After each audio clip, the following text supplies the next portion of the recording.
ಎಲ್ಲರಿಗೂ ನಮಸ್ಕಾರ. ನಿಮ್ಮ ನೆಚ್ಚಿನ ಆರೋಗ್ಯಕರ ಅಡುಗೆ ಕಾರ್ಯಕ್ರಮ ಆಹಾರವೇ ಔಷಧಿಗೆ ಪ್ರೀತಿಯ ಸ್ವಾಗತ. ನನ್ನ ಜೊತೆ ಇದ್ದಾರೆ ಅನುಭವಿ ಆಯುರ್ವೇದ ತಜ್ಞರಾದಂತಹ ಮೂಲ್ಯ ಅವರು ನನ್ನ ಜೊತೆ ಇದ್ದಾರೆ. ನಮಸ್ತೆ ಡಾಕ್ಟರ್, ಕಾರ್ಯಕ್ರಮಕ್ಕೆ ಸ್ವಾಗತ.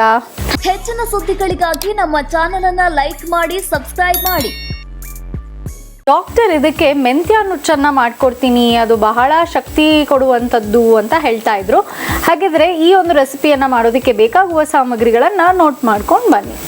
ಮೆಂತ್ಯ ಮತ್ತು ನುಚ್ಚನ್ನ ಬೇಕಾಗುವ ಪದಾರ್ಥಗಳು: ಮೆಂತ್ಯ, ಅಕ್ಕಿ ನುಚ್ಚು, ಎಣ್ಣೆ, ಸಾಸಿವೆ, ಇಂಗು, ಈರುಳ್ಳಿ, ಬೆಳ್ಳುಳ್ಳಿ, ಶುಂಠಿ, ಬಾದಾಮಿ, ಜೀರಿಗೆ, ಕಾಳುಮೆಣಸು, ಸೈಂಧವ ಲವಣ, ಕೊತ್ತಂಬರಿ ಸೊಪ್ಪು. ಮೊದಲಿಗೆ ಕಾದಿರೋ ಬಾಣಲಿಗೆ ಸ್ವಲ್ಪ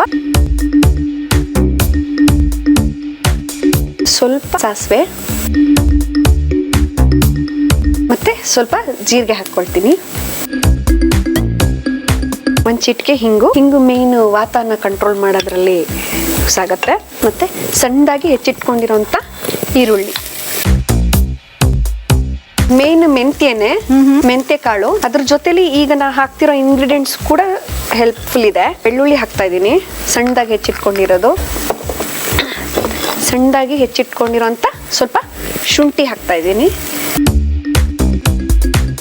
1 ಚಮಚದಷ್ಟು ನಾನು ಮೆಂತ್ಯ ಹಾಕೊಳ್ತಾ ಇದ್ದೀನಿ. ಸಣ್ಣದಾಗಿ ಹೆಚ್ಚಿರೋಂಥ ಬಾದಾಮಿ ಹಾಕೊಳ್ತಾ ಇದ್ದೀನಿ.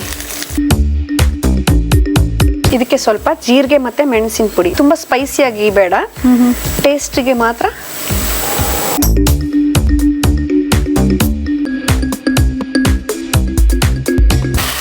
ಇದಕ್ಕೆ ಸ್ವಲ್ಪ ಉಪ್ಪು ಹಾಕೊಳ್ತೀನಿ, ರುಚಿಗೆ ಎಷ್ಟು ಬೇಕೋ ಅಷ್ಟು ಉಪ್ಪು. ಇದು ಚೆನ್ನಾಗಿ ಬೆಂದಿದೆ, ಇನ್ನೊಂದು ಸ್ವಲ್ಪ ನೀರು ಬೇಕಂದ್ರೆ ಹಾಕ್ಕೊಳ್ಬೋದು. ನಾನು ಇದಕ್ಕೆ ಇವಾಗ ಬೇಯಿಸಿ ಇಟ್ಕೊಂಡಿರೋ ನುಚ್ಚು, ಅಕ್ಕಿ ನುಚ್ಚು ಹಾಕೋಬೋದು, ಗೋಧಿ ನುಚ್ಚು ಹಾಕೋಬೋದು, ಇಲ್ಲ ಓಟ್ಸ್ ಹಾಕ್ಕೊಳ್ಬೋದು.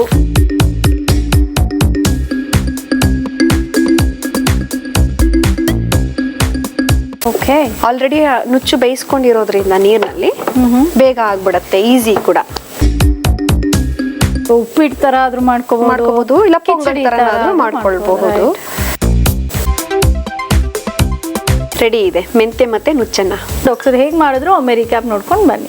ಮೆಂತ್ಯ ಮತ್ತು ನುಚ್ಚನ್ನ ಮಾಡುವ ವಿಧಾನ: ಪಾತ್ರೆಗೆ ಎಣ್ಣೆ, ಸಾಸಿವೆ, ಇಂಗು, ಈರುಳ್ಳಿ, ಬೆಳ್ಳುಳ್ಳಿ, ಶುಂಠಿ, ನೆನೆಸಿದ ಮೆಂತ್ಯ ಕಾಳು, ಬಾದಾಮಿ, ಜೀರಿಗೆ, ಮೆಣಸಿನ ಪುಡಿ, ಸೈಂಧವ ಲವಣ, ಬೇಯಿಸಿದ ಅಕ್ಕಿ ನುಚ್ಚು ಹಾಕಿ ಬೇಯಿಸಿ ಕೊತ್ತಂಬರಿ ಸೊಪ್ಪಿನಿಂದ ಅಲಂಕರಿಸಿದರೆ ಮೆಂತ್ಯ ನುಚ್ಚನ್ನ ಸವಿಯಲು ಸಿದ್ಧವಾಗಿರುತ್ತೆ. ಹೆಚ್ಚಿನ ಸುದ್ದಿಗಳಿಗಾಗಿ ನಮ್ಮ ಚಾನೆಲ್ ಅನ್ನ ಲೈಕ್ ಮಾಡಿ, ಸಬ್ಸ್ಕ್ರೈಬ್ ಮಾಡಿ.